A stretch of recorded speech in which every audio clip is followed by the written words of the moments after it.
За Монгол Улсын тусгаар тогтнолын гол баталгаа бол үндсэн хуулийг шаналн сахиулах баталгаа нь үндсэн хуулийн цэц байгаа. Тэгэхээр үндсэн хуулийн цэц болон цэцийн гишүүдэд тавьдаг одоо үндсэн хуулийн дээр заасан гол одоо шаардлага бол аливаа байгууллага албан тушаалтан бусад хүнээс хараад тус байна гэж.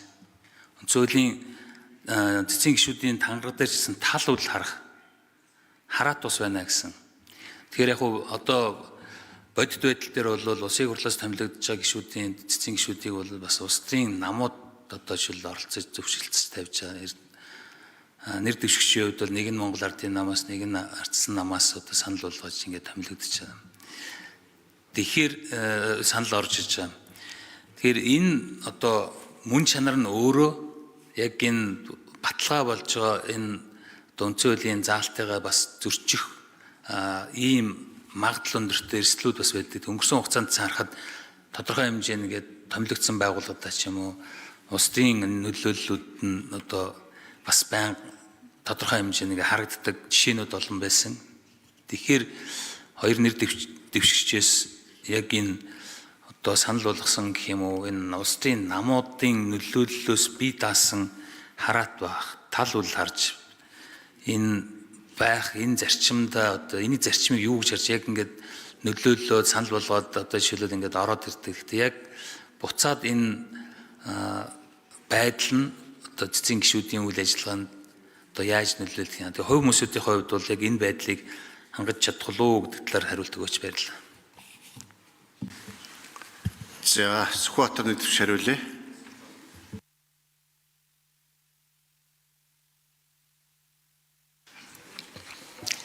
За анги төвшин гишүүний асуултанд хариулъя. Тэгэхээр өчигдөр Бангийн орон дээр Баасан жаргал гишүүн сануулж байсан энэ процедур хэр шударга гэж үзэж байгаа вэ гэж. Тэгэхээр Монгол Улсын их хурл буюу парламент бол үндсэн хуулийнхаа хүрээнд л явах ёстой байдаг. За засгийн газар шүүх бол үндсэн хууль болон бусад хуулиас гажихгүй байх ёстой. Тэгэхээр өнгөрсөн парламент дээр одоо Бямцэгт гишүүн их хурлын хяншилгалтын тухай хуулийг санаачлаад би ажлын хэсгийг нахлаад батлуулсан дотор бол төрийн одоо энэ ийм албан тушаалтнуудыг бүгдийг сонсголоор нийтэд танилцуулаад ингээд явдаг болгосон юм. Тэгээ яг сая 3 сарын өмнө цэцгийн гишүүний томилгооны сонсголыг бол хүчингү болгосон л доо. Тэгэхээр одоо өмнө нь яаж явж ирсэн бэ гэхээр улсын хурлын удирдлагын зүгээс цэцгийн гишүүний томилгоог бол ингээд судалж агаад оруулж ирээд ингээд шийддэг хурдан процессыг уг нь би ажлын хэсгийг ахлах гэж байхдаа одоо энэ их хурлын дарга Бямцэгт нар бол энийг бол процессжуулаад ингээд шийдсэн байсан асуудал. Тэгээ одоо энэ асуудал хүчингү болчоор зэрэг сая Ардсан намын бүлэг миний ойлгож байгаагаар ингээд шаардлага тавьсан учраас энэ асуудлыг урд нь явж ирсэн жишгийнхаа дагуу парламент улс төрийн болон хууль зүйн өндөр мэргэжилтэй төр хоёр намын зөнхлөгч одоо энэ парламентыг бүрдүүлж байгаа хоёр намын бүлэг парламент дээр зөвшөлтслийн хүрээнд улс төрийн соёлынхаа хүрээнд ингээд ийм хүмүүс байж болох юмаа гэж оруулж ирж байгаа. Мэдээж энэ дээр олон янзын санал бодлого гарна. Ер нь хувийн хараат тус бие даасан байдаг гэдэг хүний характертай л холбоотой. Зөвхөн хууль зүйн хувьд ярих юм бол эдийн засгийн баталгаа, нийгмийн баталгаа, хууль зүйн хамгаалалт нь ямар ингээд бид яриа явдаг. Зүгээр таны шууд одоо ойлгомжтой асуудлаар үрэх юм бол хүн ер нь ямар ухамсар сэтгэлгээ боловсрал үнэт зүйлтэй байна гэдэг асуудал. Түүхэнд яаж үлдэх үү? Нэрээ хүн хичээх ёстой шүү дээ. Тэгээ бүгд л хичээдэг, шүүмжилдвэртдэг. Гэхдээ мэдээж одоо улс төрийн явж байгаа хүмүүсийн хувьд хардлага сэрдэг дагуулх нь бол ийм л дагуул шиг л явдаг. Тэгэхээр таны саяны хэлж байгаа дээр бол ер нь хүний хувьд бол туулсан дуршлага, баримталж байгаа зан одоо тэр зарчим энэ бүх юм бол хүний тэр характер тэр юмараа л үйлдэлээрээ л одоо харагддаг шүү дээ. Түүнээс одоо сайн хүн гэж бодоод одоо хүмүүс чинь тэгдэг шүү дээ. Чи их сайн байна гэж юм. Тэгээд дараа нь асуудал болохоо чи их муу хүн байж л гэдэг. Тэгэхээр энэ болгоныг бол би танд хэлэхэд бол энэ бол зүгээр хууль тогтоогчид томилж байгаа үед бол хууль тогтоогч болгоны ард түмний мандат авсан хүмүүсийн үнэлгээ, итгэл үнэмшил, тооцоололтой холбоотой. Зүгээр хувь хүн та ямар баталгаа өгөх юм бэ гэхээр хүмүүс бүгд л амаараа би чадна, би хичээн зүтгэнэ. Тэг миний хувьд бол үндсэн хуульд захирагдах тэр гол юм бол хуулиндаа байгаа. Цэцгийн тухай хуулинд байна, цэцгийн маргаан шийдвэрлэх журмууд нь байж байна. Үндсэн хуульдаа хүн чинь одоо хэд дуу тангараг өргөж гисэн. Тэгэхээр тангарагтаа үнэнч байна гэдэг нь л одоо хамгийн гол одоо хоосон биш хэлэх юм бол үний амьдралд бол нэг удаа дандаа хандгаа тангараг өргөдгөө. Би одоо төр далав хааж явахдаа хэд удаа энэ танхимд бол үндсэн хуульд болон Монгол Улсын их хурлд бол тангараг өргөж байсан. Тэгэхээр тангарагтаа үнэнч байх нь одоо намын чинь юм уу бусад нөлөөллөөс илүү байх ёстой. Тэгэхээр тэрэндээ л хүн чинь үнэн ч үлдэхийг хичээдэг. Тэгээ насны хязгаар яагаад хүн тавьдгийг гэхээр зэрэг мэдээж улс төрчин тодорхой эзэгтэй цаг үеүүдэд хамгийн түрүүнд гол эрхэмлэх юм нь бол үнэт зүйл нь шүү дээ. Тэгээ хүн нэрээ хичээнэ гэдэг чинь тэр үнэт зүйлээ л хичээх гэж байгаа болохоос биш өөрийнхөө нэрийг бодож байгаа юм байхгүй. Гэхдээ заримдаа үнэт зүйлийн төлөө бас өөрийгөө зориулах, золиослох шаардлагатай болдог. Галыг авах шаардлагатай болдог. Тэрний цаана энэ Монгол төрийн зовлон жаргалын цаана тайлбарлаж хэлэхэд тухайн үед боломжгүй олон зүйлүүд болоод өнгөрдөг, олон цаг хугацаа тайлдаг. Түүнээс бол бүх юм дардан сайхан явдаг учраас хараат тус бие даасан байна гэдэг бол тэр хүний улс төрийн карьерийн төгсгөлийн хэсгээр хүн өөрөө дүгнэдэг, бусдаар дүгнүүлдэг. Өнөөдөртөө адлуулж исэн ч маргааш магтуулах, сайшаажлах улс төрчид бол энэ удаа олон би улс төрчдийг бас харж ирсэн. Тийм учраас таны одоо асуултанд хэлэх юм бол хараат ус би дааж чадсан уу гэвэл одоо хүн болгоны тухайн үнийг харж байгаа өнцгөөс л хамаарах байх. Би бол хувьдаа өөрийнхөө замаар За Эрдэнэт нэр дэвш хариулъя. За баярлалаа. Манай хуулийн салбарт нэг үзэгдэл байдаг. Ямарваа нэг хүн Монгол хүн асуудалд орохоор тухайн асуудлыг шийдэх гэж байгаа хуулийн хүний ах トゥ хамаатан садан найз нөхөд аймаг орон нутгийн гээд хүн хайж эхэлдэг.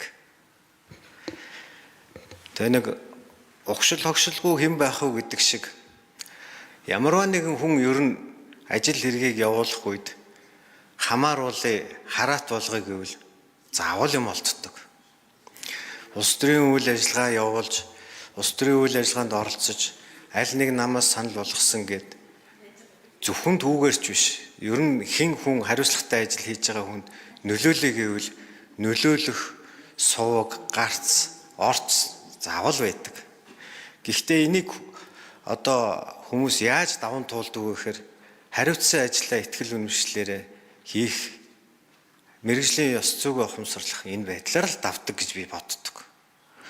Өмнөх удаа ажлуудаа хийж яхад нөлөөлөх гэж оролдох ямар нэгэн байдлаар надад одоо татгалзаж болохгүй, миний одоо татгалзаж болохгүй гэж хэлэхүүц хүнийг олоод гуйлгах, нөлөөлөх, ятгуулах орлогод гарч ил байдаг.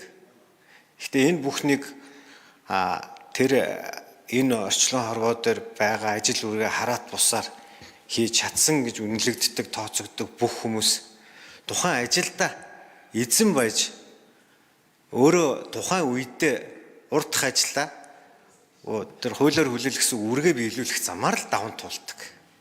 Тийм учраас урдын энэ жишг, урдын олж мэдсэн, ухаарсан сурснараа заавал ямар нэг юмнаас хамаарад энэ намайг томилсон шүү дээ. Энэ хүний ачаар ийм болсон шүү дээ гэж бодохгүйгээр одоо би энэ ажлыг хариуцж байгаагийнхаа хувьд ард үлдэх нэр, ард үлдэх үнэлгээ ямар байх вэ гэдгээ бодоод хийчих болох байхаа гэж бодож байгаа. Баярлалаа.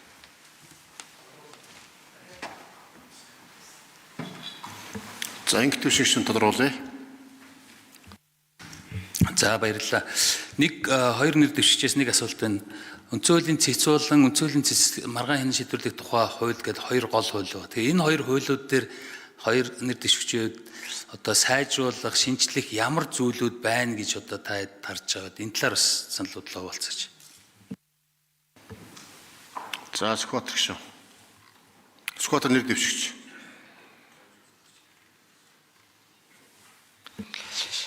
За би улсын хурлын гишүүн байхдаа бол яг цэцгийн асуудал дээр бол мэдээж олон удаа итгэмжлэн төлөвлөгчөөр оролцож бас цэцгийн дүгнэлтүүдийг сонсч суудаг байсан. Тэгэхээр их олон л яг тухайн үед бол юм бодогддог байсан. Одоо зүгээр цэцгийн тухайн хууль бол 92 онд гарсан. Цэцэд маргаан хянан шийдвэрлэх тухайн хууль бол 97 онд гарсан. Бид нар бол зарим өөрчлөлтүүдийг бол хийж яваа. Ер нь сүүлийн жилүүдэд бол манай цэцгийн гишүүд бол нэлээд тийм онлайн шинжтэй тийм багш нар бас нэлээд эрдэмтэд бас орж ирсэн. Дүгнэлтүүдийг нарийн бичдэг болж юм бол нэлээд хөгжиж байгаа. Тэгэхдээ одоо ингээд харахаар зэрэг нөгөө саяны ингээд тодорхой кейсүүд эднэр дээр харахаар зэрэг гадна талдаа юу вэ нөхөр бид нар нийгэмд одоо тэр үндс хуулийн цэцгийн үйл ажиллагаа ил тод нээлттэй байх тэр сувгийг сайжруулах асуудал тэр яг юундаа вэ одоо дотор нь ажиллаж үзээгүй бол мэдэхгүй шүү дээ. Зүгээр гаднаас харахад энэ дутмаг байгаа харагдчихэв. За хоёрдугаарт бол тодорхой хэмжээнд одоо ингээд улсын хурлын үе үеийн гишүүд одоо Тэг минутаа бас баримжаалж хариу алтай өгмөр шүү. За Эрдэнэтний дэвшигч. За өмнөх нэр дэвшигчтэйгээ ижил зүйлийг давтахгүй байх үднэс шууд үргэлжлүүлэхэд үндсэн хуулийн эрх зүйн салбарын хөгжил үнэхээр хуулийн шинжилтээр бол нэлээд хоцрогдсон. Харин институц нь бол энэ байдлыг нөхөж даван туулах гэж маш их амжилттай оролцоогод хийж байгаа гэж боддог. Гэхдээ мэдээж дутагдaltaй зүйлүүд байгаа бах. Миний хувьд цэвэр өөрийн салбарын судлаачийн үзэхээс харахад энэ уулан дэлхийн улсуудад үндсэн хуулийн эрүүгийн эрх зүй гэдэг ойлголт байдаг. Тэр үндсэн хуулиар хамгаалсан эрүүгийн эрх зүйн үнэт зүйлс. Ер нь бол үндсэн хуулиар хамгаалсан үнэт зүйлсийг эрүүгийн эрх зүйгээр хамгаалдаг. Тэр үнэт зүйлсийн хамгаалт зөв хуульчлагдаж юу? Тэгээд түүнийг одоо үндсэн хуулийнхаа үзэл баримтлалын дагуу эрүүгийн хууль тогтоомжид жишээлбэл тусгаж юу гэдээ ингээд ярихаар